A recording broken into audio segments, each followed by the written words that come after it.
morning and welcome to Matenaer On Air. Jane Matenaer, Greg Bach, and Calvin Butenhoff coming to you live from our studio in downtown Waukesha.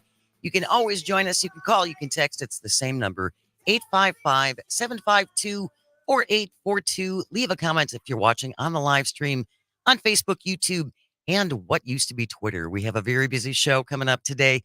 10:33, she is returning to Matenaer On Air.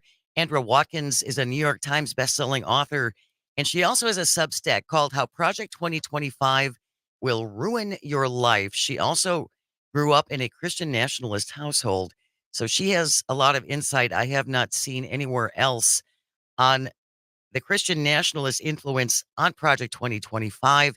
Her latest Substack is called Why Christian Nationalists Don't Care About Mass Shootings. Yep. Which is always applicable, tragically, it seems, in this country. Yeah. So we're going to talk to Andra Watkins. If you have questions for her, text him in now, 855-752-4842. And then coming up at 11:06, Doug ReBoot has a soybean farm near Janesville, and he's going to be joining us to talk about tariffs.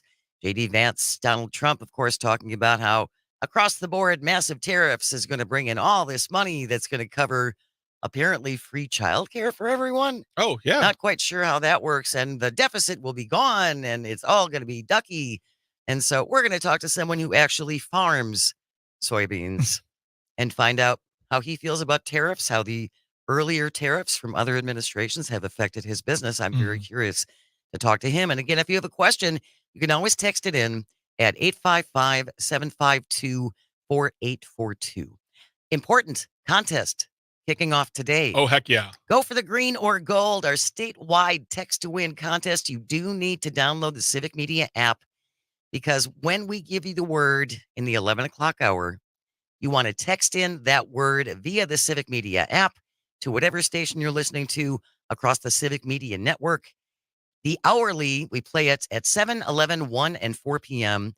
So every hour, one person picks up either $100 in cash or some nice gold jewelry, and then there will be one grand prize winner who will pick up a pair of indoor, keyword there, indoor club level tickets to see the green and gold in Green Bay, Monday, December 23rd against New Orleans.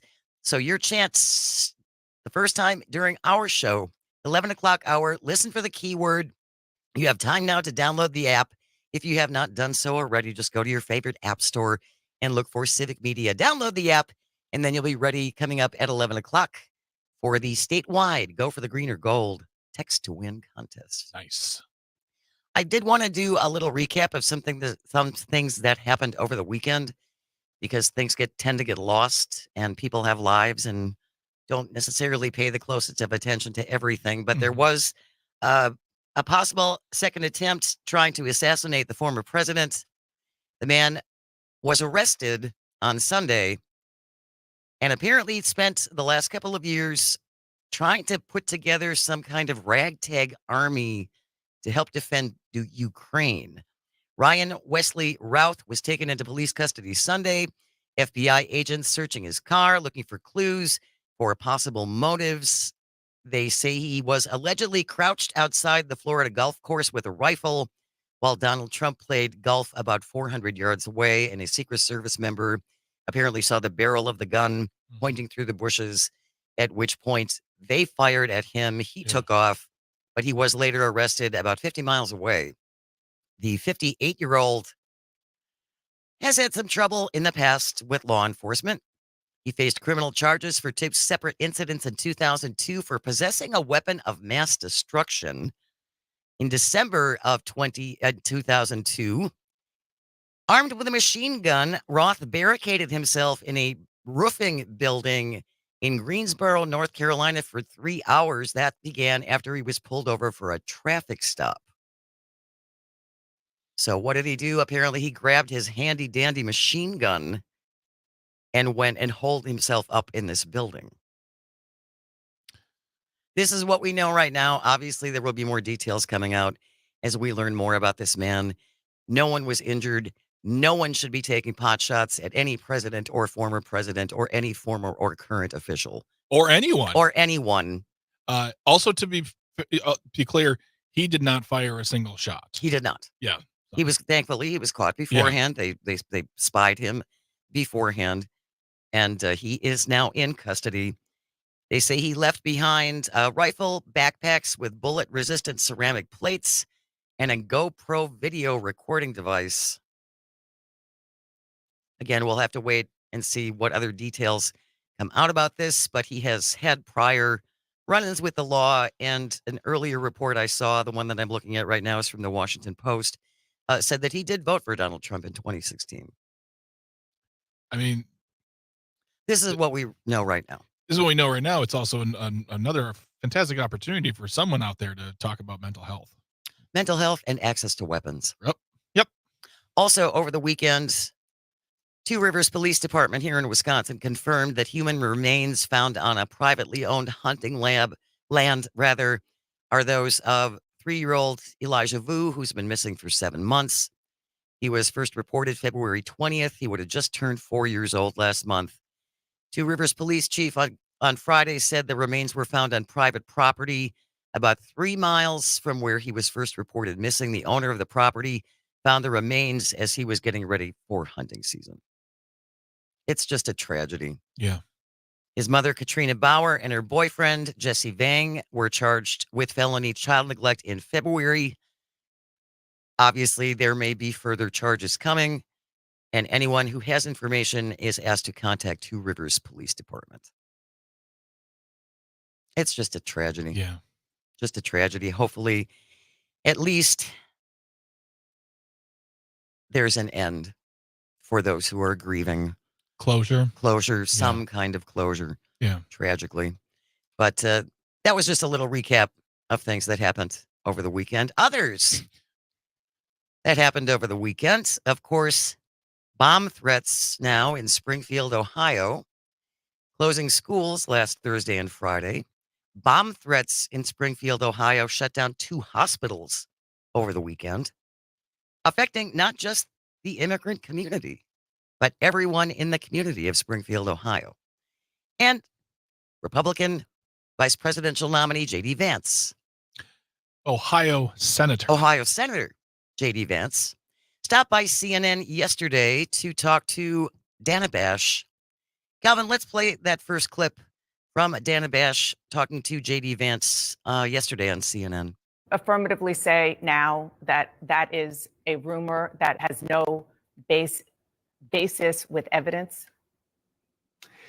Dana, the evidence is the firsthand account of my constituents who are telling me that this happened. And by the way, I've been trying to talk about the problems in Springfield for months, and the American media ignored it. There was a congressional hearing just last week of angel moms who lost children because Kamala Harris let criminal migrants into this country who then murdered their children. The American media totally ignored this stuff until Donald Trump and I started talking about cat memes. If I have to, but it wasn't just a meme, create stories so that the American media actually pays attention to the suffering of the American people, then that's what I'm going to do, Dana, because you guys are completely letting Kamala Harris coast. You had one interview with her. You talk about pushing back against me, Dana. You didn't push back against the fact that she cast the deciding vote on the Inflation Reduction Act, which is why a lot of Americans can't afford food and housing. You just said that you're creating a story. Public policy.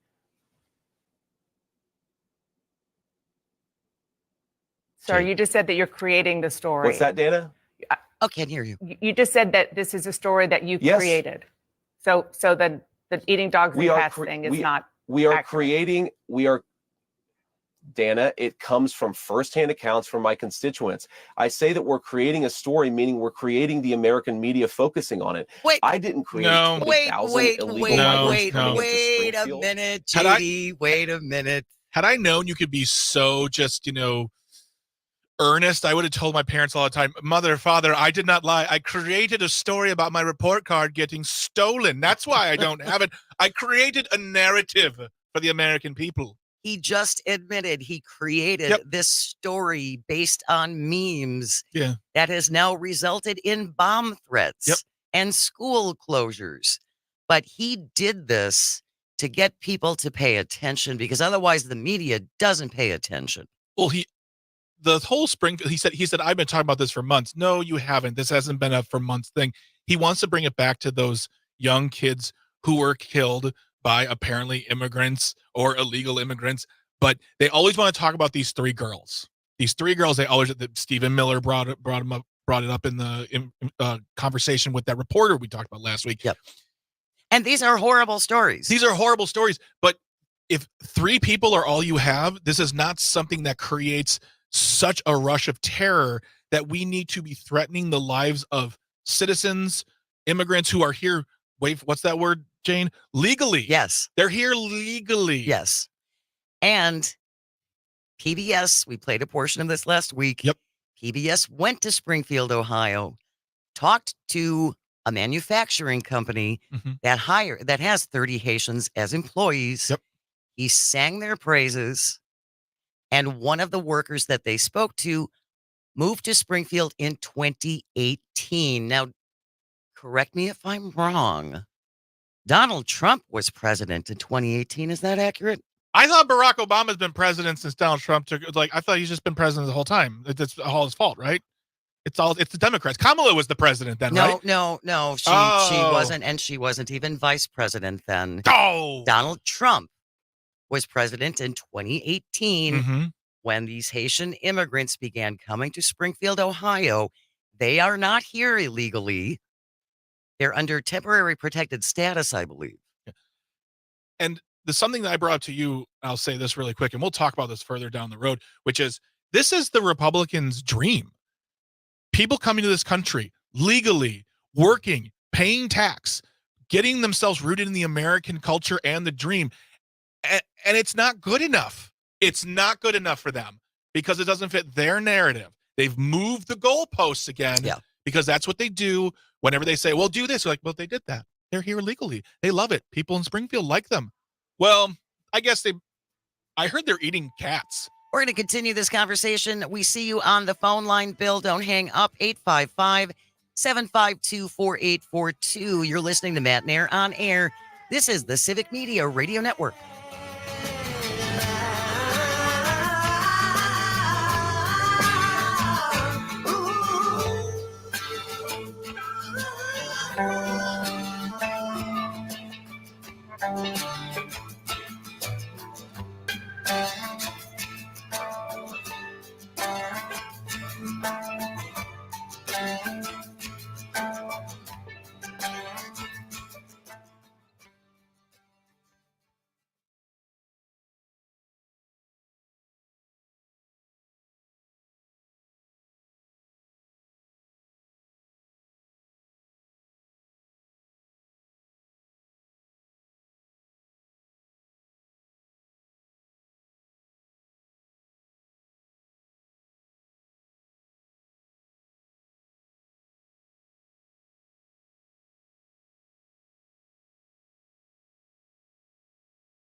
Good morning. Welcome to Matenaer On Air. Jane Matenaer, Greg Bach, and the Calvinator on the board, coming to you live from our studio in downtown Waukesha.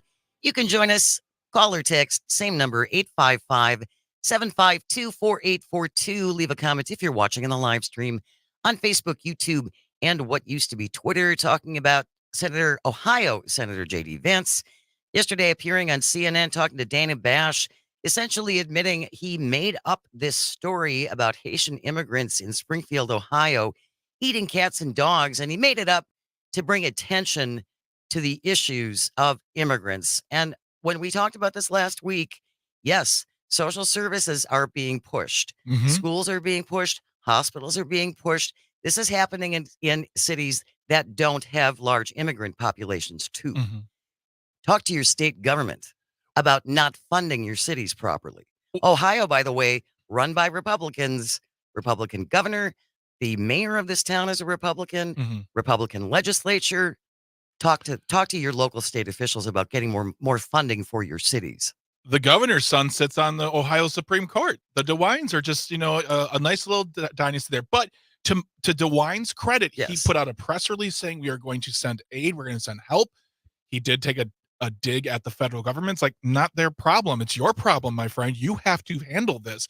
But also the mayor was like, please, you need to stop with this rhetoric. You need to stop with this narrative, and you need to help us. And these words have consequences. Absolutely. And I said this on Pat's show, and I'm sorry if I'm ruining anyone's good time fun.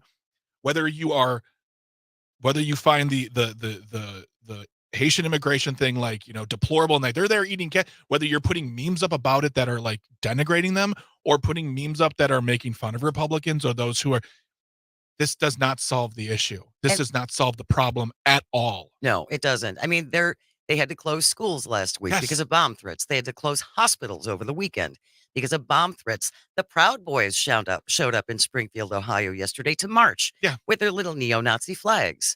So, yes, words have power. Words matter. Bill from Oconomowoc on the line. Thank you for your patience, Bill. Thank you for joining us. What did you want to say? Good morning, and great topic as always. What I wanted to say is the cost of their rhetoric.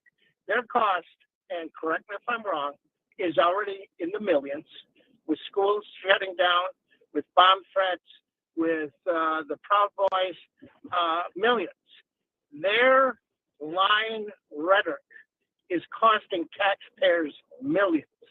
And how would you look at, or I would look at them and say, now you're being held accountable, explain why you're lying, and it's costing taxpayers millions for you to promote a 34-count felon? Explain yourself. Well, honestly, Bill, I think though that's yes. But the problem is someone like J.D. Vance goes on CNN, and when he is confronted with such questions as, why are you making these things up? You say you are constructing these stories. He does not care. And doesn't shy away from it either. Yes, I made this up to get you to talk about what I think you should be talking about. They have no shame, Bill. Yeah. There is no shame in lying. There's no shame anymore in getting caught in a lie. Doesn't matter. No, it only emboldens them. Actually, that people respect them more by doubling down on the lies, because they're taking on the mainstream media. What a courageous thing to do. You tell lies that puts children's lives in danger, people's lives in danger, for people who are here legally, which you talk about all the time. Yep. All the time. Come here through the legal channels. Guess what? They did. And you still are putting them in danger. Congratulations and shame on you. Thank you so much, Bill. Really appreciate you listening. Always appreciate you calling. Jake from Madison texting in, listening on WXCO. The alternate reality that J.D. Vance and other Republicans try to construct should insult everyone. If I went on Tammy Baldwin's Facebook page to say that Bigfoot was wandering the North Woods and attacking homeowners, do you think Tammy would amplify that story so we could study wildlife? As long as, Jake, you admitted that you made up the story about Bigfoot, I guess it would be fine. He did. He constructed the story. He's creating the story. Bigfoot has a boutique shop in Door County. Yeah. Sue from Franklin texting in, and again, they tend to bring up these 3 young women who were killed horribly. Yes. By illegal immigrants. That's a terrible thing. It is a terrible thing. But Sue from Franklin says, what about all the people that are killed by their fellow Americans every single day? And we talked about that last week. Yeah. You know what most of the gunmen in our country have in common? What? It's not their ethnicity. It's not their religion. It's their gender. That's just the sad truth, my friends. That's the thing they have in common, primarily, is gender. Don't Look at the camera when you do I'm that. sorry, I'm making faces and they're directed at Yeah.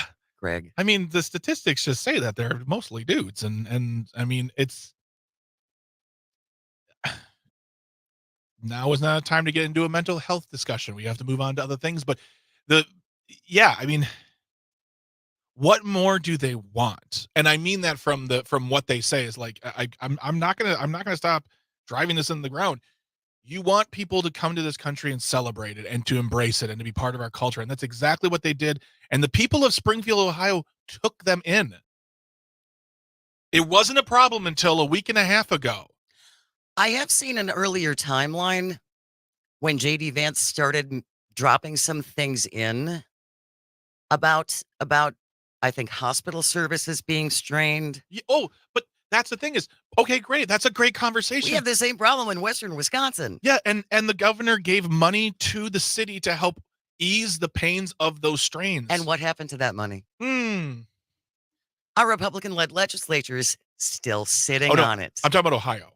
Oh, I'm talking about Wisconsin. Yeah, no, Ohio, the governor gave Springfield money to help with the pains and processes of those the hospital to make sure, okay, we can help them. They're getting the funding they needed.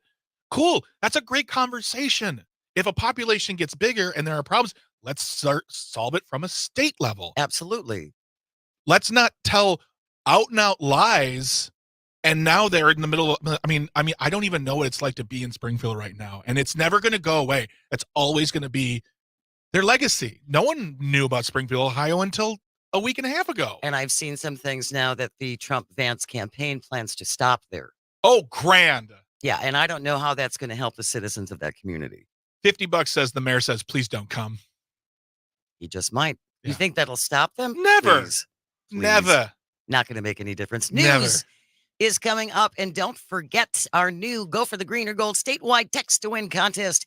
We will have your word that you need to text in coming up in the 11 o'clock hour. You can pick up $100 in cash or gold jewelry, and the grand prize, one lucky person, a pair of indoor club level seats to see the green and gold on Monday, December 23rd against New Orleans. That word coming your way in the 11 o'clock hour when we return.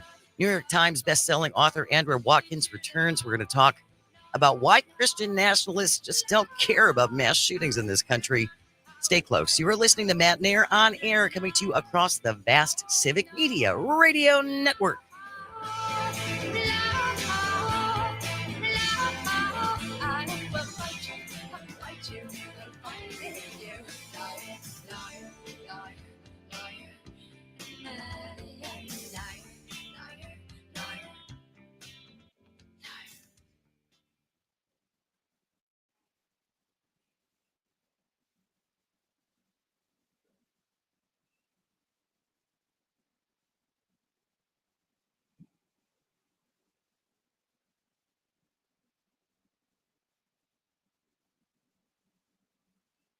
Hi, Andra. Can you hear me all right? I can. Can you hear me? Yes, I can. You sound great. Okay, good. This is a little bit of a longer break, so we come back in about 4 minutes. Okay, well, I wanted you to see me here in plenty of time. So, All right. Yeah, we appreciate it. Thank you. okay. Okay.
Good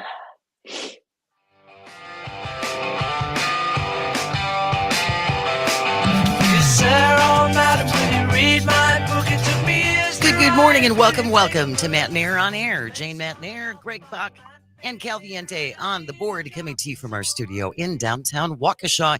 You can call, you can text. It's the same number, 855-752-4842. Leave a comment if you're watching on the live stream on Facebook, YouTube, and the platform that Leon continues to actively ruin. Very excited to have our next guest back. She is a New York Times bestselling author. Andra Watkins is here. Good morning, Andra. Thank you so much for joining us again. How are you? I'm great. How are you? It's great to be back. So glad to have you back. I thought our conversation last time was so interesting. And for people who weren't able to join us the first time around, tell us about your childhood growing up in a Christian nationalist household. I grew up in rural South Carolina in the 70s and 80s. So the church and school that I attended from kindergarten through 12th grade was a Christian nationalist church and school. It was affiliated with Jerry Falwell Sr.'s moral majority movement. And so I grew up at ground zero of what we're hearing about now a lot from Republicans. America was founded as a Christian nation, was founded as a white Christian nation, and the Bible should be the basis of our constitutional law. That's what I was taught as a child and teenager and indoctrinated in. So this has been around for a long time, and they've been saying these things for a long time. And that is a big component. The whole Christian nationalist element is a big component of Project 2025. Yes. I first picked up Project 2025 last fall and started reading it, and was struck by the first 5 pages with the Bible verses that were buried in the text that you wouldn't know were Bible verses if you didn't grow up the way I did, and Christian nationalist concepts that I had learned as a child, doing what we ought, not what we want, for example, is language that they use very early. And that is a Christian nationalist concept that comes from the Bible. And they say that regularly amongst themselves, but you wouldn't necessarily know as a reader who didn't come from that world that that's Christian nationalist speak if you didn't have someone translating it for you. So I thought it was really important. Once I read all of this and marked it up, and I have this stack of Project 2025 that I carry around with me everywhere that's torn up and looks terrible, but I marked up and, all of this document so that I could call out especially those things about it. So I've been doing that since January. And you have a great Substack. It's called How Project 2025 Will Ruin Your Life. And we will put a link in to your Substack. I highly encourage people to read it and to subscribe to it. It's very worthwhile reading. And your latest Substack is Why Christian Nationalists Don't Care About Shootings. And I think this is so important, again, tragically, because we have so many of them in this country on a daily basis, essentially. And we actually had a texter, Andra, John from Oshkosh, says, according to Trump and Vance, we just need to get over shootings and accept it as a way of life. I send my thoughts and prayers to those affected and hope it never happens again. So why is it that Christian nationalists don't care, or certainly don't seem to care, and we should just learn to live with it because it's just the way it is? Amongst themselves, they say things like, America is under God's judgment for rejecting the one true God. So to take J.D. Vance's comment, school shootings are just a fact of life, if he were amongst Christian nationalists, he would tack on, because America has rejected the one true God and has devolved into this sinful, horrible culture that we have. And so God is judging us, and shootings are a part of that judgment, because of course people who have rejected the one true God are going to want to shoot people. So if America would reject the path that it's on and accept the one true God, then we would have fewer mass shootings. We wouldn't have to deal with that anymore. Christian nationalists have that view of God. It's a very Old Testament, judgmental, angry, vengeful God who is judging us for everything. And they don't believe that they have to get in the way of that. If they do anything to stop God's judgment, then we might not change our ways. We might not reject all the terrible, horrible things we're doing as Americans and turn to the one true God. So they are very hands off about doing anything in regards to shootings, particularly because they believe if we just have enough of them and live with it long enough, God will finally get our attention and maybe we will turn back to him as a nation. It's just a horrible mindset, but that's how they talk privately amongst themselves. So I want to make sure that I have this clear. We cannot do anything to prevent mass shootings because if we do that, we are interfering with the will of God. God is punishing these people, us. God is punishing us because we have not found the correct way to him. So again, by a lawmaker doing something about increasing background checks or red flag laws, that is essentially interfering with the will of God. Is that right? That's how they would talk about it amongst themselves. Yes. Does They that have their code words that they use, thoughts and prayers, fact of life, Mhm. can't do anything about it, that they say publicly. Kevin Roberts, the head of the Heritage Foundation, is on the record as saying, we can't say things publicly the same way that we talk amongst ourselves. We have to change our language for voters because how Yes. we talk amongst ourselves, voters wouldn't really vote for that if they heard us Yeah. talking the way we really talk. So this is an example of them doing that, where they change their language to be outward facing. Forgive the question if this sounds completely dumb, but that you don't stand in the will and the you don't stand in the will of God. God has a plan. Everything happens. It's God's will. He makes it so. So why aren't they stepping up and saying, well, we should not have surgeries. We should not have anything that's good, anything that a human can do to fix or, just to take care of that gets in the way of God's will. Correct or incorrect? Am I hearing that incorrectly or correctly? Well, they apply that to their worldview. So Yeah. surgeries are fine, but IVF is not fine, for example, because if God wants a woman to be pregnant, then God will give her a baby. And if he's not giving her a baby, then there's some reason that he's not. He deems her not ready to be pregnant. He deems her not ready to be a mother. There's some secret sin in her life that she's not confessing.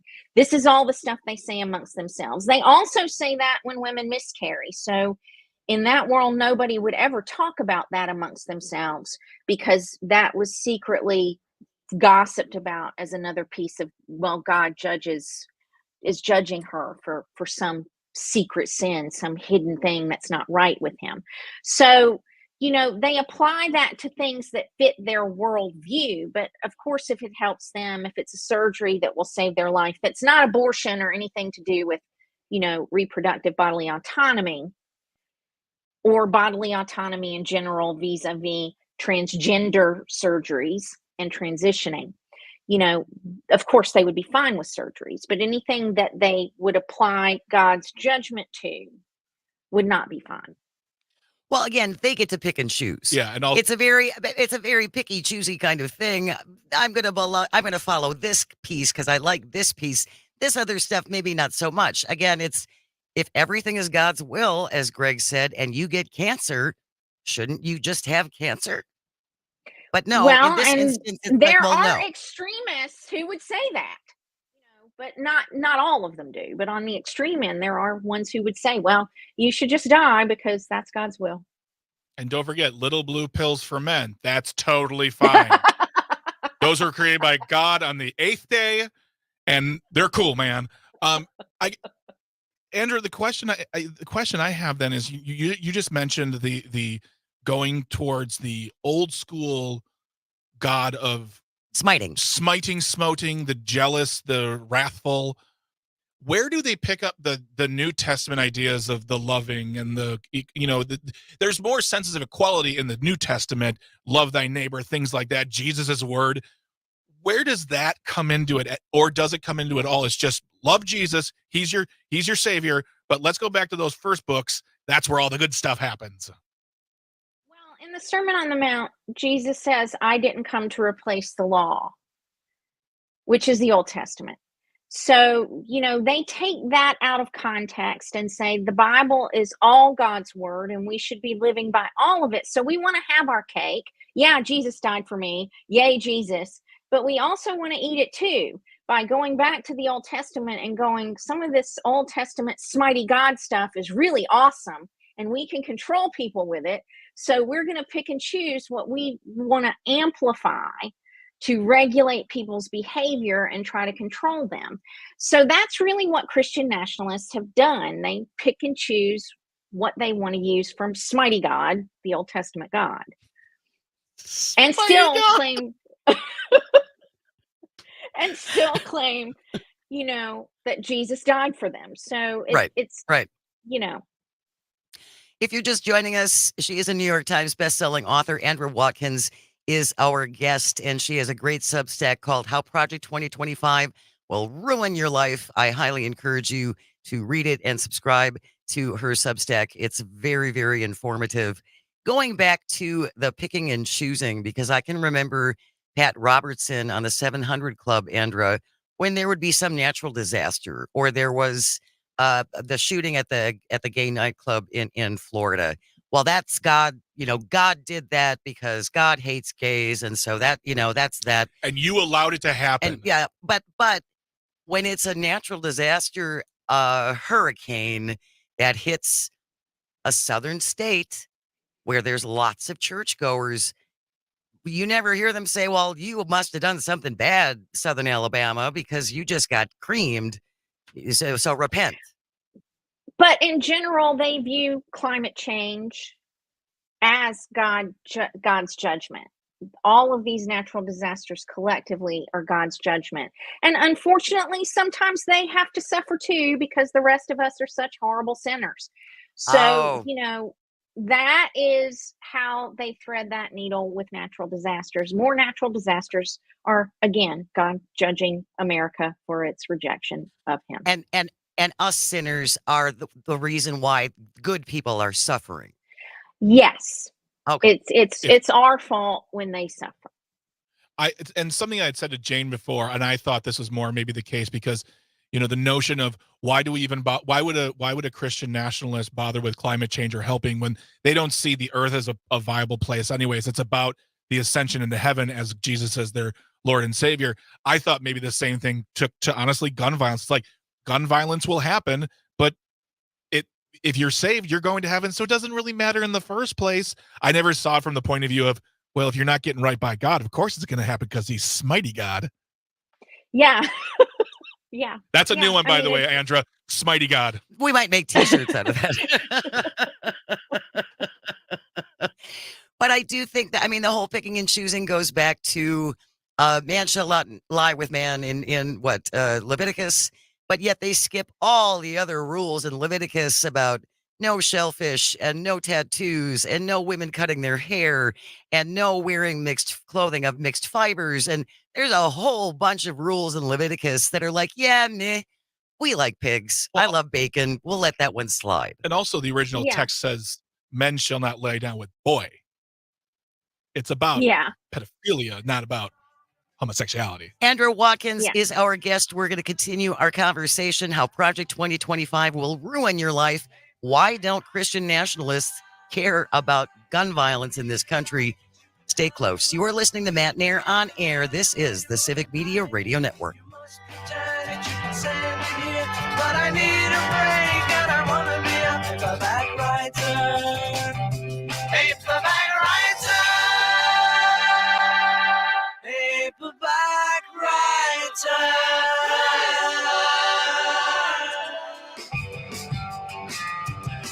Well, they cracked up with Smitey God.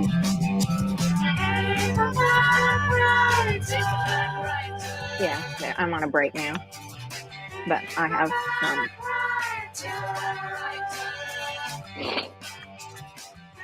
10 more minutes or so.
Good morning and welcome back to Matenaer On Air. Jane Matenaer, Greg Bach, and Sweet Cal B on the board, coming to you live from our studio in sunny downtown Waukesha. You can join us, you can call, you can text at 855-752-4842. Leave a comment if you're watching on a live stream on Facebook, YouTube, and what used to be Twitter. Very excited to have her back on the show. New York Times bestselling author Andra Watkins is here. She also has a great Substack called How Project 2025 Will Ruin Your Life. We are going to put a link to that in our show notes so you can check it out and hopefully subscribe. And your latest one, Andra, is Why Christian Nationalists Don't Care About Shootings. And essentially, it's the non-believers are punishing everyone because we don't believe what they believe, and therefore we're all subject to this unrelenting gun violence. Brian, listening in the OC, says, isn't presuming the will of God the most arrogant thing one can do? But it seems to me, Andra, that arrogance is a big part of this. Arrogance is saying, I know better than anybody because I'm me. Well, they believe that the way they interpret the Bible is the only way. So they don't just believe non-believers are causing gun violence, Jane. They believe Christians who don't agree with them are too. Oh. They believe that their way of interpreting the Bible is the one true way, that it is the one truth. So any Christian sect that disagrees with them, any other faith sect that disagrees with them, and of course people of no faith that disagree with them, are all causing this gun violence. So that's really important to note. And that was something you talked about last time you were here, Andra, was the fact that there are essentially three factions of Christian nationalism in government right now, that if all this goes down, Project 2025 becomes a thing, they're going to have to come to the agreement or battle each other to say, is it the Protestant Christian nationalists? Is it the Catholic Christian nationalists? You know, that's, I can't remember what the third one was you mentioned, but yeah, it's like, there's also just inner tension between those groups as well. Right. And they also have this dominionist component in both Catholicism and Protestantism, where they believe that they have to take over the 7 mountains of leadership and occupy the top of all those mountains, if you've heard of the 7 mountain mandate. So they hide themselves until they get to the top of their mountain. Samuel Alito is a really good example of a dominionist Catholic, if you want an example. Mike Johnson is a really good example of a Protestant dominionist, if you want to think about people when we talk about those things. And then others are just really radicalized Catholics, but they don't get into the dominionist part. Others are really radicalized Protestants, but they don't get into the dominionist part. So those are the three that we have. And they would have to fight about whose interpretation of the Bible is going to be our national religion, because they don't agree about that. Well, and there are different versions of the Bible. Do they even share the same Bible version? No. I know King James. King Mm-mm. James is one, but not every denomination uses the King James Bible, right? No, and the Catholic Church has a different version of the Bible as well, with books in it that my King James Bible growing up didn't have in it. So, they even use a different Bible than I grew up with in Well, Catholicism. and this goes back to what we talked about the last time you were here, and Greg mentioned this, the purity test. They can change the goalposts on the purity test at any point that they like. Mm-hmm. And you had talked about pornography, and they're all big on banning pornography. But as you pointed out last time, pornography can apply to almost anything, right? Yes, it would be what offends Mike Johnson and causes him to think about sex. All of that would be pornography, according to Christian nationalists. So, and he's on the record as calling homosexuality pornography. So all of their attacks on the LGBTQ community and on the transgender community are derived from this worldview of that as a pornographic lifestyle. And reading about that, having to see that, knowing that that's happening is all pornography. That all needs to be shoved back into the closet and criminalized. So that's how they feel about that. But it's also, I've talked at length about how much I love to read smutty romance novels. I love them. I read, I don't even know how many a month. That would all be pornography to them. These books with explicit sex scenes in them, or even I spent 2 or 3 weeks ago writing about a Christian nationalist influencer in Texas who called Colleen Hoover's books basically porn. And if you don't know who she is, the movie It Ends With Us is drawn from one of her novels. So Oh boy. I read It Ends With Us to go, what is pornographic about it? And essentially, people are making out really heavy before they get married. And so that's pornography. But this could apply to swimsuit commercials. This could apply to music, any form of music. Apply to right? women wearing swimsuits anywhere in public. On one of the stories that I wrote, I put pictures of women in swimsuits because Mike Johnson and his son's anti-porn app flags all of those pictures as pornography. I'm really concerned about how easily influenced these people are. Wow, if all that stuff instantaneously makes you think about sex, you might have other issues going on, my friend. Oh Lord, there's an ankle. Oh my gosh. I know. But, when you grow up in that world as a woman, you're taught, and I was indoctrinated to believe that if a man acted out, it was always my fault. So it's always the woman's responsibility to control herself because men can't control themselves. Let's put them in charge. I mean, yes, let's put them in charge. They can't control themselves, but let's give them everything. While I'm not a woman, Andra, I can tell you this. It's not just in the religion you grew up in where they tell women that as well. A lot of women are told that, irrespective of those religious upbringings. It's so wonderful having you here. I hope we can have you back. We have news coming up in just a little bit. She is a best-selling New York Times author and author of the Substack, How Project 2025 Will Ruin Your Life. Andra Watkins, we want to have you back on. We'll get in touch with you after the show. Thank you so very, very much for joining us. Thanks for having me.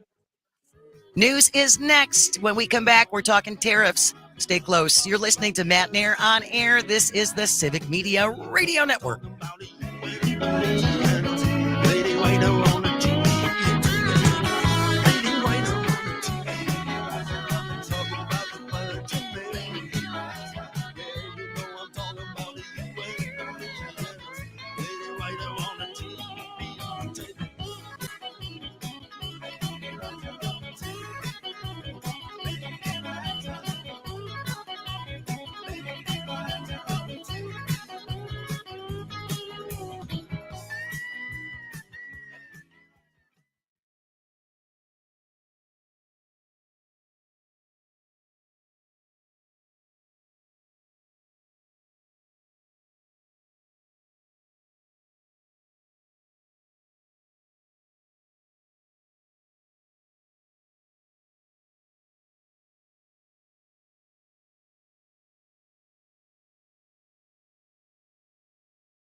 Hi, Doug. Can you hear me all right?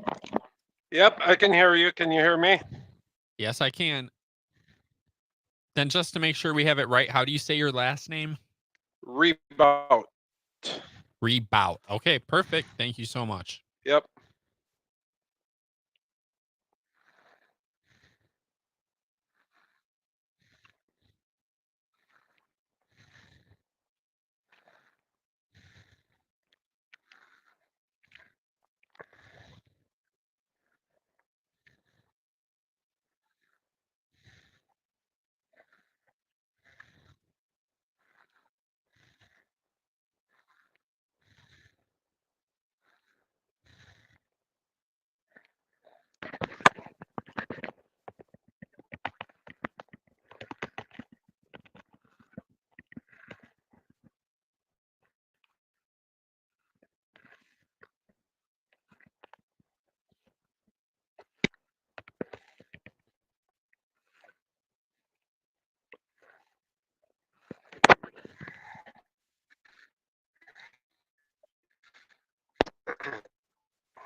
Good morning, and welcome to Matenaer On Air. Jane Matenaer, Greg Bach, and Calvin Butenhoff coming to you live from our studio in sunny downtown Waukesha.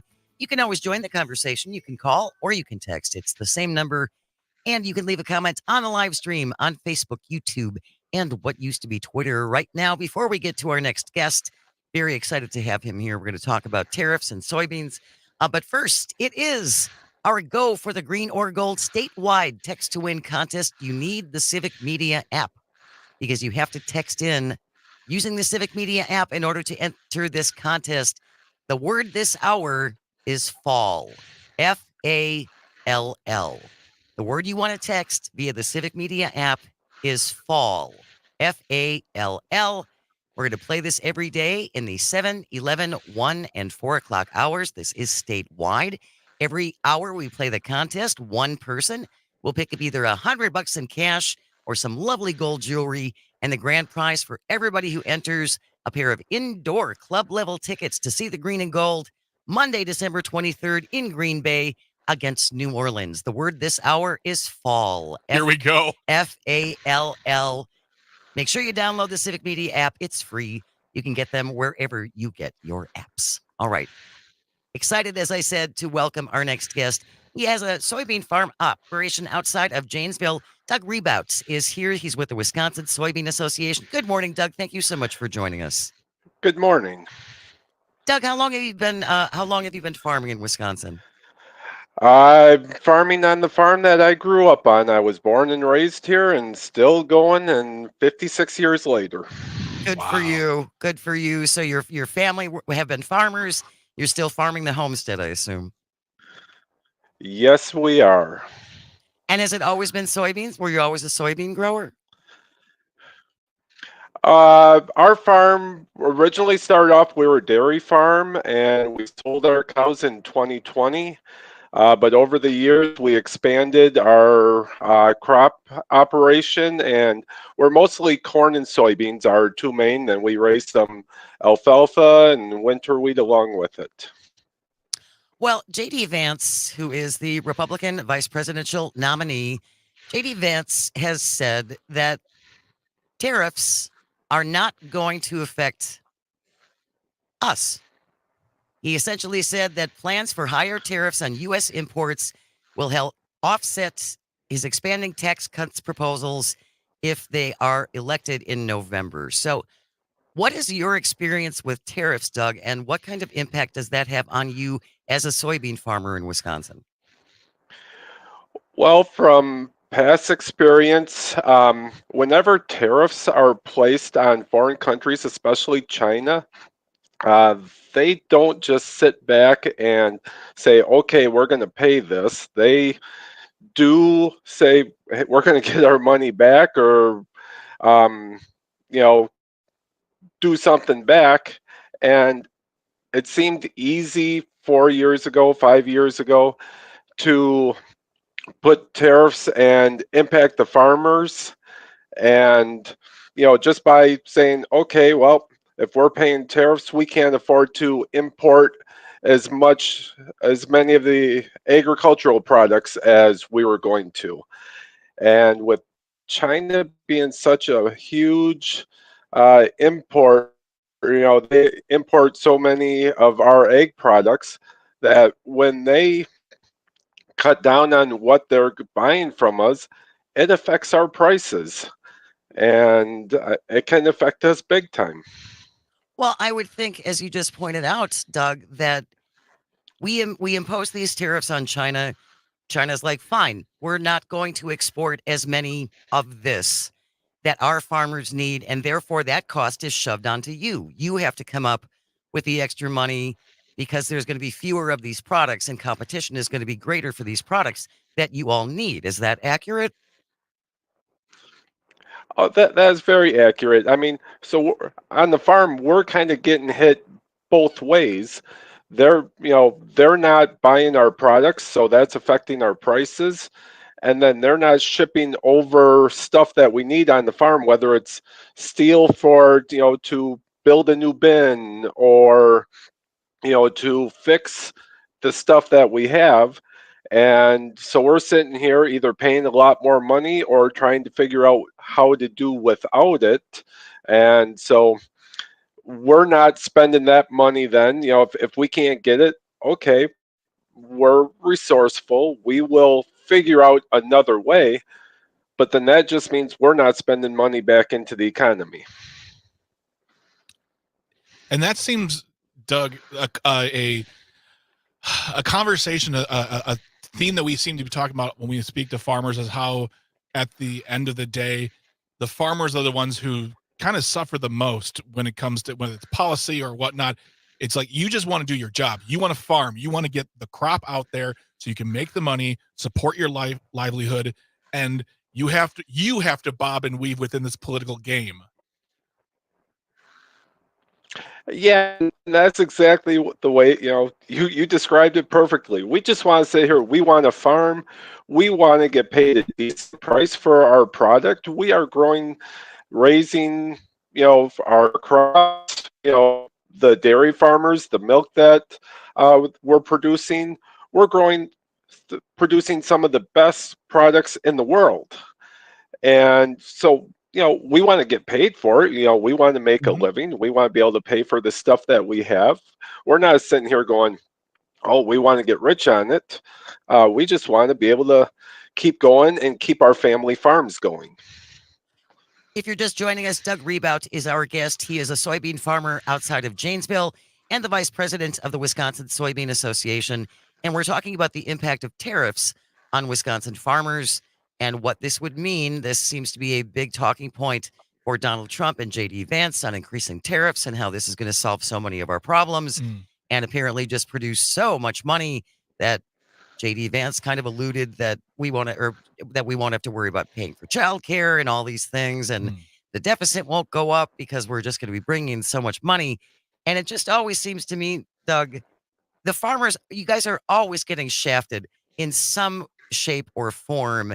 And it's not like you guys have this easy profit margin either.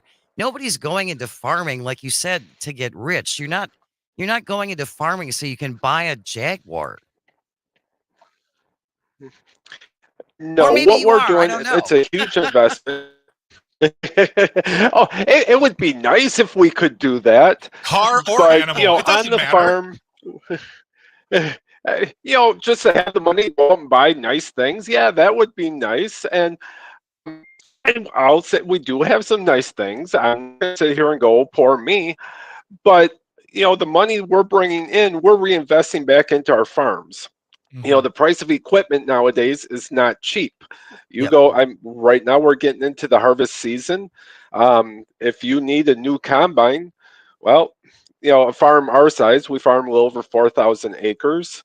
To buy a combine, if we want to go out and buy a brand new combine and a corn head and a grain head go with it, you're looking at $1 million right there. And so when these tariffs come, let's just say if China, okay, we're going to cut back on the amount of soybeans that we buy. Well, that's going to impact our prices. So just say a 50-cent, decrease in our price. On our farm, we raise 80,000 bushels of soybeans. So that's a $40,000 hit for us. Across the state, that's a $50 million hit because we raise about 100 million bushels of soybeans in the state. And, like I said, when we get that money in, we don't just sit and put it in the bank and go, all right, we have this money in the bank. We're investing it. So that's that much less money that's going back out into our local economies. It's got to be so frustrating. I can't imagine. And is China I know certainly China is a big buyer of our ginseng because Wisconsin produces a lot of ginseng. Does China, do they buy a lot of our soybeans too? They are our biggest buyer of our soybeans and corn products for the United States. And we've spent many years building up these relationships with them and just able to the infrastructure of getting our stuff there. And so when they quit buying from us, they're not going to say, okay, we're going to do without. They're going to go buy from other countries. And so those countries are building up their infrastructure, and it's going to take a lot for us to get that back. Ann from Chippewa Falls has a question, and I don't mean to put you on the spot, Doug. Why are most Wisconsin farmers, why do they appear to be Trump supporters? I see lots of big Trump signs on farmers' fields, and I'm sure that's not across the board. I'm sure there's differences of opinion among many different farmers, but there does seem to be a lot of rural support for a second Trump administration. Um, excuse me there. It's hard for me to answer what other people are thinking and Sure. who supports who and why. I'm not going to begin to go there.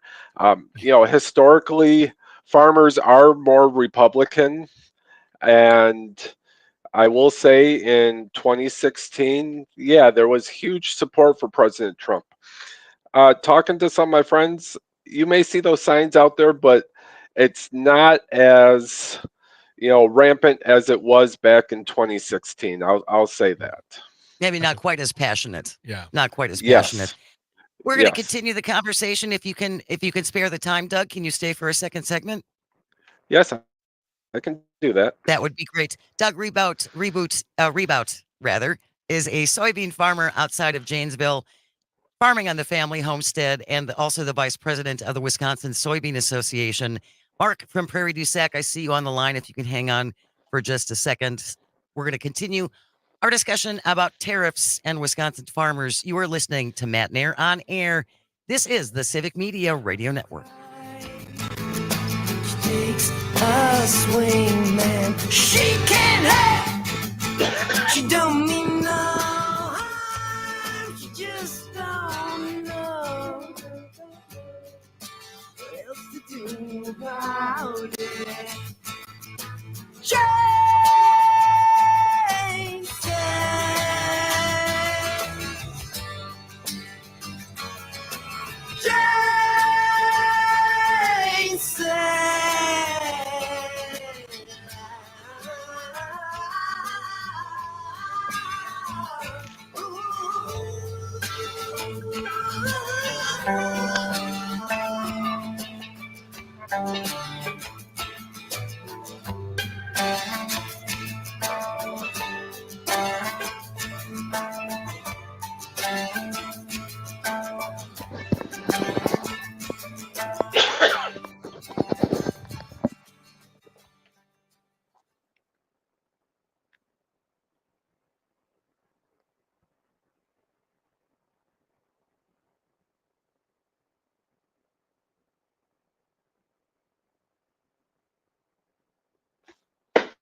Farmer John. Good morning. Welcome back to Matenaer On Air. Jane Matenaer, Greg Bach, and the Board Lord coming to you live from our studio in sunny downtown Waukesha. You can always join us. You can call, you can text, you can leave a comment on the live stream if you're watching on Facebook, YouTube, and what used to be Twitter. Very happy to have our guest with us. He's the vice president of the Wisconsin Soybean Association and also farm soybeans near Janesville. Doug ReBoot is here, and we're talking about tariffs. Doug, I also wanted to talk in just a second about the farm bill, which continues to languish. But if you don't mind, before we get to that, Mark from Prairie du Sac is on the line. Good morning, Mark. Did you have a question or did you have a comment? Yeah, if I remember history correctly, early on in the early history of our republic, tariffs were put in place not only to make money, but also encourage domestic production of finished goods that were so lacking in this country at the beginning of the republic. And you're just going to go into the farm bill, which it kind of segues me to the point I wanted to make, is that Project 2025 more or less wants to eliminate the conservation reserve program, which is critical to our farmers actually being able to take very marginal lands out of production and actually putting it into plantings where it benefits wildlife and also encourages soil conservation. And if the conservation reserve program goes away, vast acreages of lands open to hunting and to recreational uses is going to be taken out of that, and people will be encouraged just to plow up every single acre, right, regardless of whether it's actually productive or not. And if the farmer there could probably address that more thoroughly than I can, because I know that I've enjoyed conservation reserve program plots of land when I've gone out to like North Dakota pheasant hunting, and it is just something critical that with the conservation reserve, with the farm bill languishing in Congress. I mean, farmers are left holding the bag again, and that what's going to happen there. Appreciate it, Mark. Thank you very much. Doug, again, the farm bill has been sitting there for months and months and months. I cannot imagine the frustration you and your fellow farmers feel about this bill not getting done. Yes, we have taken many trips out to Washington, D.C. to talk to our legislators, getting this farm bill through. And I mean, it's been a year now, basically, a year ago that we were hoping that they would have finished this, because there are so many programs in there. And I mean, it's called the Farm Bill, but you figure it's 2/3 of it is does not have anything to do with farming. It's got to do with food and everything else, food programs for schools and everything else. But the part that is for the farm, like our crop insurance, and programs to help us increase our foreign markets. There are so many different things that we need stability on, and and we're sitting here going, what's going to happen if they don't get this? There's a lot of farmers going, well, if this doesn't go through and I don't have these programs, I may not be able to keep going. Well, good heavens, farming requires planning. You have to be able to plan ahead. You have to be able to know what, right? You already deal with so many unknowns, the weather and water and all of those things. You need some concrete stuff so you can plan. Yes, and I mean, one of the big ones is like the crop insurance that's in there. And that is, just like any other insurance for whether it's your car, your house, it's something you hope you never have to use. We pay a lot of money into this program. But, on a year, this year, we've had a lot of rain. There's drowned out areas. We're not going to get the production in those areas. Granted, we had rain, so we're going to get good production in other areas. But, or if, down south where they have big windstorms come through and stuff like that, and they lose their whole crop. We need to just be able to say, hey, we can pay our bills at the end of the year, because we're already working on working on buying all of our inputs for next year right now already, and without harvesting this year's crop. We got a text from Andrew in Maine asking a question. What portion or percent of Wisconsin soybean crops are sold overseas versus sold to U.S. buyers? I don't have that number in front of me right now. There is a good portion, and it's not so much the soybeans themselves. It's, all the byproducts of the soybean. You have crush plants, and we're hoping that there's going to be a new crush plant built down here. Oh, well, you're cutting out a little bit there, Doug. He appears to be frozen. We're talking to Doug ReBoot. He's vice president of the Wisconsin Soybean Association. He's also a soybean grower near Janesville, and said they have several thousand acres. They've been farming. Doug, I don't know if you're going to unfreeze. If you can hear us, you can call back at 855-752-4842. You can join us on the phone. Otherwise, you may want to pop out and pop back in onto the stream and see if that will bring you back. We've been talking about tariffs and the effect of tariffs. We've also been talking about the languishing farm bill, Mhm. which they just can't seem to get done. And as Doug pointed out, and as the fabulous farm babe has told us, Pam Yankee has also told us, it's a big umbrella, the farm bill. Yeah. The farm bill Yes. covers lots and lots of things, including, as Doug pointed out, school lunch programs. There's roads Mhm. specific to farmers and around their fields. There's all kinds of things in this farm bill, which again just keeps getting shoved down the road. Yeah, when you make things within the bill controversial, things like the lunch programs, it's the farmers who are sitting there going, "We just want to get this finished." And I mean, I don't know about Doug, but I'm sure he wants to plant and harvest versus getting into a plane, flying to DC and No telling kidding. politicians, "Hey, can you get this together? It's been a year now. You hold us up. You come to our land. You pat us on the back, call us You use us as political tools. we're the backbone of America. But when we need you, where are you?" And that's the thing that's frustrating for me. I'm not a farmer. I don't come from a farming family, but being on this show and being a part of this company, this network has shown me like just the overwhelming importance of farmers in Wisconsin, and how much they are just absolutely used. And unappreciated. Yes, absolutely. I think they're Yes. vastly unappreciated.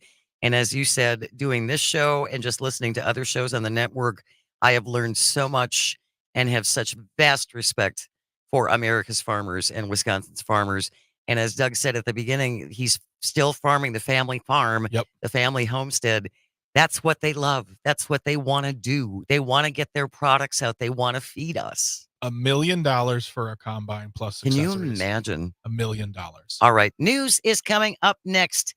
Next out, last segment of the show, 11:50. This should not be a thing. Hey, Jane, what's that keyword? Round one. The keyword, by the way, texted in via the Civic Media app. The text word is fall, FALL. Boom. Stay close. You're listening to Matenaer On Air. This is the Civic Media Radio Network.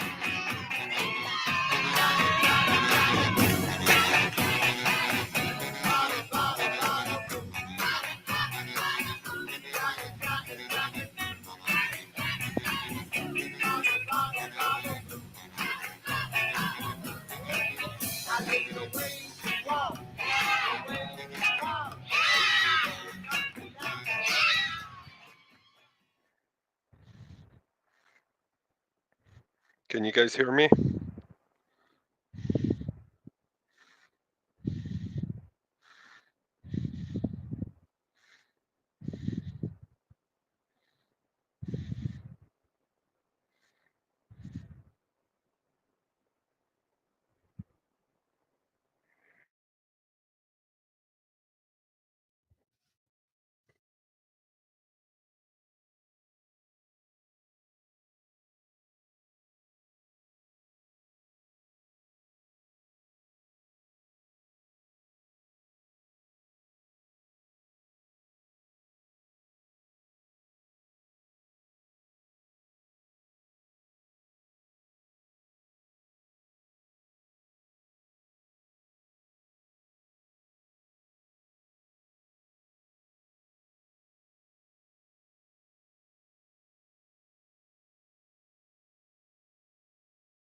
One more time.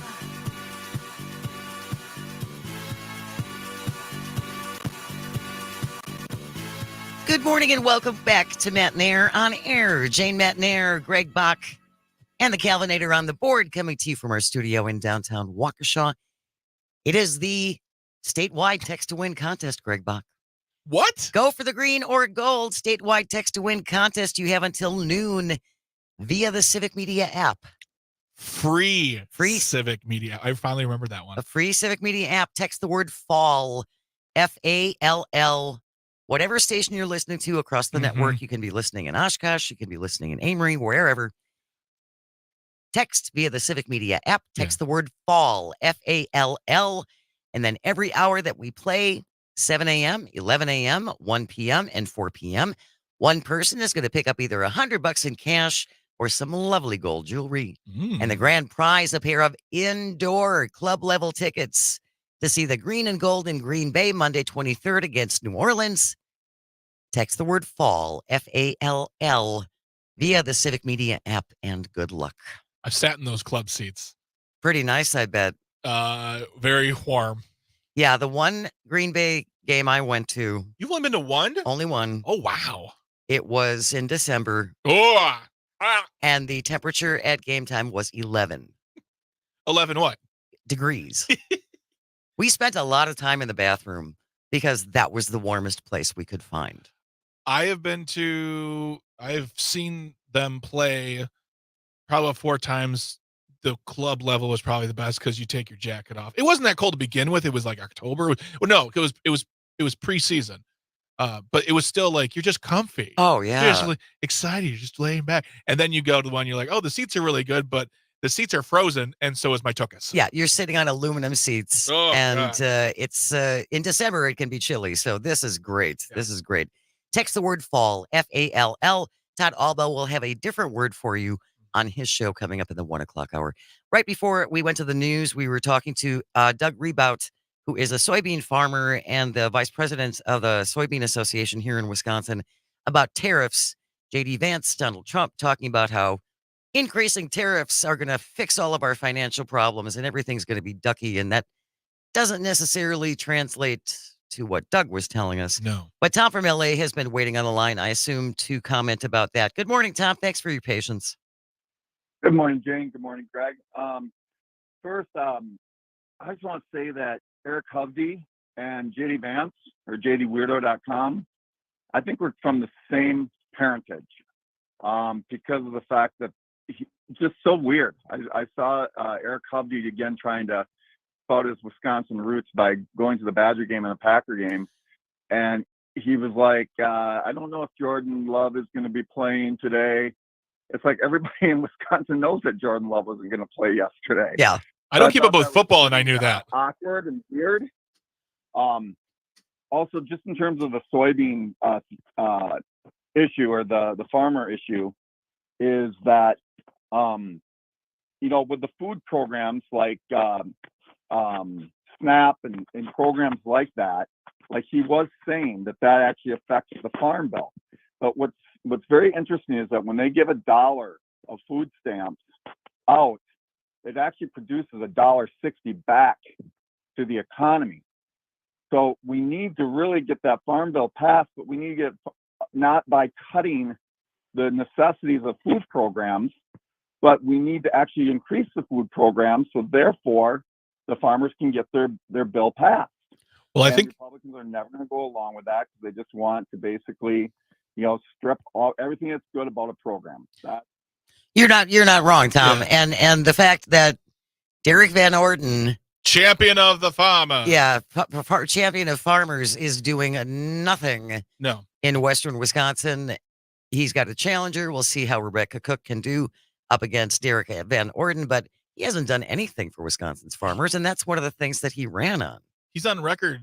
I think it was last week or the week before, saying he would love to vote for this farm bill if they just took all of the the benefits out of it. All the benefit programs. Okay. Yes, yeah. Absolutely. All right. Well, we don't want to help poor people. Because farmers also don't use those benefits as well. No, not them. And not just the terrible poor people who just can't bootstrap their life. And we've talked to other farmers before who have no problems with these food programs No. and their products going to these food programs. No, they just, once again, as we spoke before with other farmers, we spoke with Doug, these individuals who have been farming anywhere from 15, 20, 30 on the homesteads that are up for 100 years, they just want to plant their crop.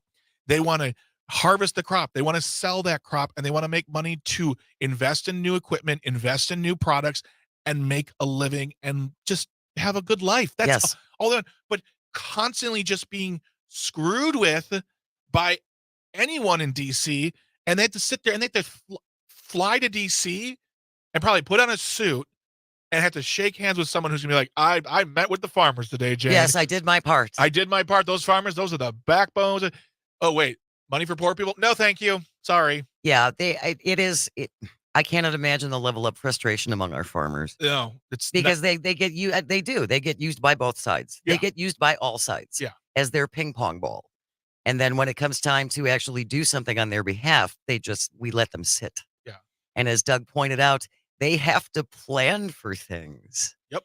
They have to plan for the next year. And I found it a big revelation when he pointed out how much a new combine costs. Combine with accessories costs about $1 million.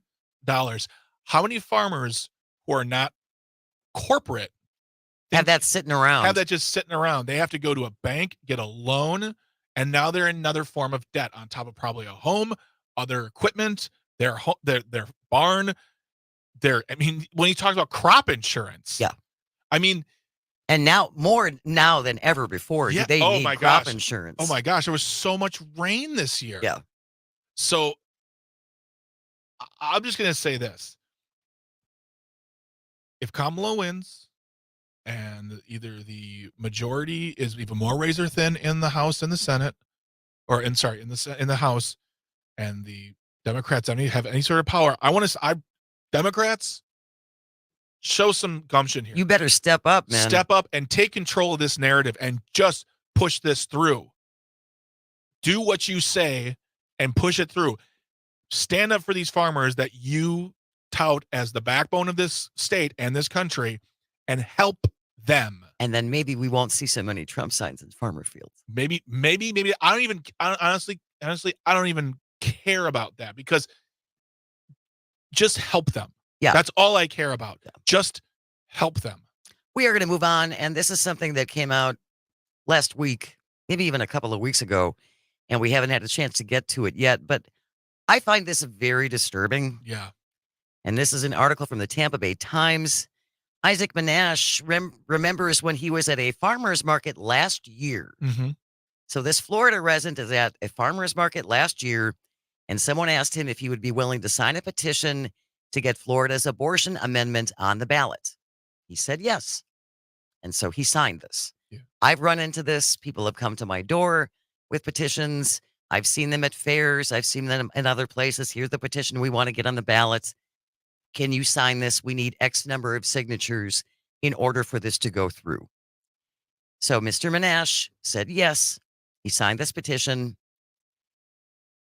Earlier this month, not last year, earlier this month, a law enforcement officer showed up at his door. Manash says he was surprised when the plainclothes officer asked him twice if he was really the Isaac Manash who signed this petition. The officer said he's looking at a potential petition fraud. Even though the officer was professional and courteous, Manash, who said he's had little interaction with the police over his life, said this has left him very shaken. Mm-hmm. I'm not a person who's going out there protesting for abortion. I just felt strongly, and I took the opportunity when the person asked me to say, yes, I will sign that petition. This officer visits appears to be part of a broad strategy by Republican Governor Ron DeSantis to inspect thousands of signatures that have already been verified and validated in the final 2 months before the election. This amendment would overturn the 6-week ban in Florida by proposing to protect abortion access in Florida until viability. How would you feel about this? You signed a petition last year at a farmer's market in Waukesha. I was just there on Saturday. Yeah. And the following year, a cop shows up at your door and starts questioning you on whether or not you actually signed this petition, even though it had already been validated. Yeah. It had already been confirmed that you were the person who signed this petition, and yet they're spending taxpayer money to send cops to individuals' homes to question them and to make sure that they're not lying, apparently. Jane, because I spoke about this last week, that I did get a knock on the door a long time ago from a U.S. Marshal asking me about potential voter fraud. Now, I understand because I had moved, so I let them in. We talked. It was done. I said, thank you. Sorry for this. He goes, most times nothing leads to it. Just have to investigate. But in this situation, if I signed a piece of paper, a petition, and someone said, I wouldn't be like this. I would not think this is about fraud. I would not trust for a moment that this is about fraud. It's about knowing who is doing what in your state. This is some big brother junk, in my opinion. No kidding. And I'm telling you right now, there shouldn't be a Republican listening to this show right now who likes this either, because you love small government. You like being left alone. You like being able to do your thing, having your rights. And your privacy. And your privacy. You sign a piece of paper, then someone comes knocking on your door saying, hey, is this yours? I would be pretty upset about that. I would too. I thought our ballots were supposed to be private. Yeah. I thought our vote was supposed to be private. I thought if I vote yes for an amendment, that's my private vote. Yeah. I certainly should and not. the government doesn't get to keep a database of the petitions that I've signed, and now they know my positions on all these things before you even go into the ballot box. And there's a line from this story in the Tampa Bay Times. One 16-year supervisor said the request was unprecedented. The state did not ask for rejected petitions, which have been the basis for past fraud cases. So there is, wait for it, Jane, a process that you go through. You start with asking for you petition for rejected ballots. You take those and you go for it. This is just taking the petitions and here you go. Here are yours. Here are yours. Here are yours. Go knock on the doors. And don't worry about how they feel, because in this story, one woman says she felt intimidated by the law enforcement officer. Becky Castellanos said that she felt intimidated by having the law enforcement officer come to her door. I would lose, you know what, Jane? I'd probably, and I'm not even trying to be funny, I'd probably end up in jail because I'd be so angry about this, because that is my privacy. And I have a right to that, there's a piece of paper in Washington. Yeah, well, they're trying to get it. Yeah, some of them are trying to get rid of that totally, too. Totally. But this is big brother stuff. This is monitoring. This is not for the good of democracy or the justice of the world. This is about Ron DeSantis and his little group of people who want to know what everyonene's thinking and writing about. And voting for. Yep. And that's not theirs to know. This is moving the goalposts again.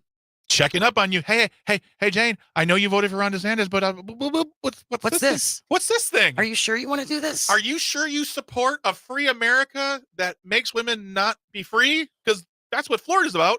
This kind of feels like voter intimidation. Ding, ding. Okay. Just a heads up. This is what's happening in Florida if you're thinking about moving there. That's another edition of Jane and Greg Take a Deep Breath. Heavy sigh. Fall is the word to text via the Civic Media app until noon, FALL.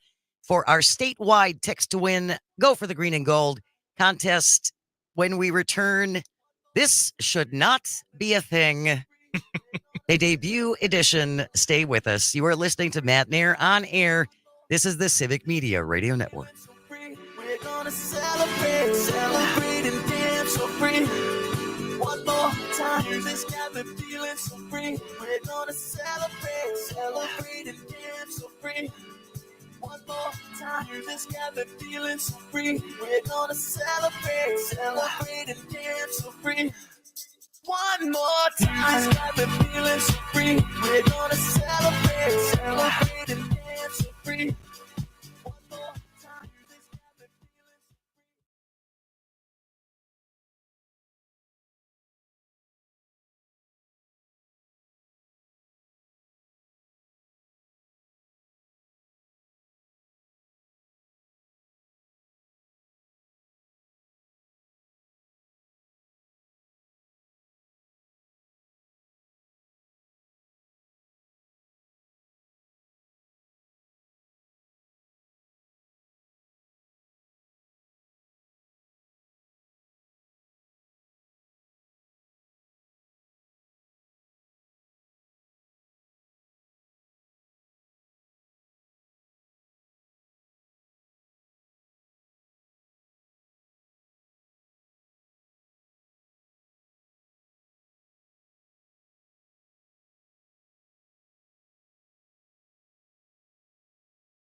Welcome back to Matenaer On Air. Jane Matenaer, Greg Bach, and Sweet Calby on the board. Coming to you live from our studio in downtown Waukesha. Just a couple of minutes left to text the word via the free Civic Media app. Text the word FALL, F-A-L-L. It's our statewide text to win. Go for the green or gold contest. We play this weekdays now at 7, 11, 1, and 4 o'clock. Different word in those hours. Every hour that we play, one person picks up either $100 in cash or some beautiful gold jewelry, and everybody's in the running for the grand prize, a pair of indoor club level tickets to see the green and gold in Green Bay Monday, December 23rd against New Orleans. The word is fall, F-A-L-L. Your next word will be coming your way with the Todd Alda Show in the 1 o'clock hour. It is 11:51. And that means, guys, it's time for...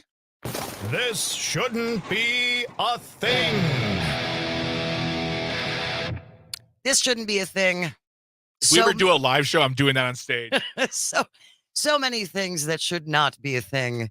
And thank you, Todd Michaels, for putting that together for us. He did such a great job. I had a different one planned. Yeah. Yeah, that's how radio moves. It moves quickly, and then this popped up. And I thought we'd do our debut segment with this. Fun inside story about this. When we're between breaks, when we're on breaks, Jane will be perusing the news and she will just go, "Oh my God." And I will then have to ask her for context because she'll say that and then just keep reading and be like, "What happened?" So this caught her eye and her ire. And my ire. This should not. This is some snowflake. Be a thing. Yeah. Remember former White House trade advisor Peter Navarro? The one who got out of prison, got into a car, went onto a plane, then went right to the RNC? Yes. Peter Navarro? Peter Navarro. The criminal. Yep, the criminal who spent, I believe, 4 months behind bars. Yes. Because he was convicted. He's upset that a woman on an airplane told him to go back to prison. Oh, my words. A woman on a plane yelled at him, "Go back to prison," and walked away. This has Peter very, very upset. Quote, "I want to say about this is the depths to which our society now, in the age of Trump, have fallen is unprecedented in our history." You're right about that. When she thinks there's enough people between us that she can somehow get away out the door, she screams at me, "Go back to prison." If a middle-aged, middle-class housewife thinks she has the right or the license to speak that way to other people in public and wants to take my freedom away from me, anybody in this country now thinks they can say anything the hell they want to anybody, anywhere. Who does that sound like, Peter Navarro? It sounds like a landscape that he helped create. Thugs, vermin, people who hate our country, traitors. Mm-hmm. That's all coming from Donald Trump. Well, to be fair to Peter Navarro, he did go to jail for contempt for not showing up for a subpoena. So he's not into speaking, apparently. So when he hears someone speaking, he gets really upset. And my whole thing is the whole middle age, middle class. Like, if you had a problem with someone saying that middle class housewife. So just, you are a classist, sexist, snowflake, ageist, who cannot just hear a skosh of criticism. The fact that you went to jail to defend a 34 count convicted felon, adjudicated rapist, and a man who's clearly sliding down the hill a little bit. Who helped to normalize this kinds of language? Who helped normalize this? Yeah. From the time he came down that stupid escalator to today. Yeah. Vermin, scum, traitors who deserve to die. Yep. People who hate this country. Yeah. Hate this country from within. And let's not forget all of the other people he's influenced to say even worse things too. I mean, what's funny is that you got like someone like a Mark Robinson in North Carolina, who's running for governor right now. And the things that come out of his mouth that is completely attributed to this Trumpian GOP that is now has a stranglehold on that party. Peter Navarro, come on, man. This is just another example of them. This hypocrisy and Yes. snowflakeacy. Snowflakeacy. I hated that. I'm sorry I ever said that. I'm sorry I ever said that. But it hurts you. It's so true, though. Every time they're like, how dare you? You got to be kidding me. Yeah. You have got to be kidding me. That the rhetoric has devolved. Yes, it certainly has. Yes. We can go back to the first 2 years of the Trump presidency when teachers were talking to reporters about how their kids and the bullying got so much worse under Donald Trump, and things that Donald Trump would say on the stump were coming out of the mouths of children in elementary schools. Hate crimes increased a lot just after the election, not even while he was in office. People were going around beating up people of color, spray painting, terrible things all over the place. This is a climate, Peter Navarro, you helped create. Yes, and absolutely. Then when the law said come and talk about it, you said no, and then you went to jail as if that was some sort of flex. You're a criminal, and you deserve everything you get when it comes to the words of Americans who dislike being around you. If you ever have a suggestion for this shouldn't be a thing, Yeah. you can send it into Jane Says, JaneSays, Jane Says, at civicmedia.us. We will be closing out every show with this going forward. This shouldn't be a thing. The blood's boiling. 3 minutes left to text the word fall via the Civic Media app. FALL. Text the word fall for our statewide text to win. Go for the green and gold contest. Good luck. Your next word coming up in the 1 o'clock hour with our friend and colleague, Todd Alba. News is next. Keep it right here on the Civic Media Radio Network. Thank you, Greg and Calvin and all of our engineers. And thank you for calling and for texting and listening. It means the world. I hope you find some joy today and you have the chance to share it. See you tomorrow.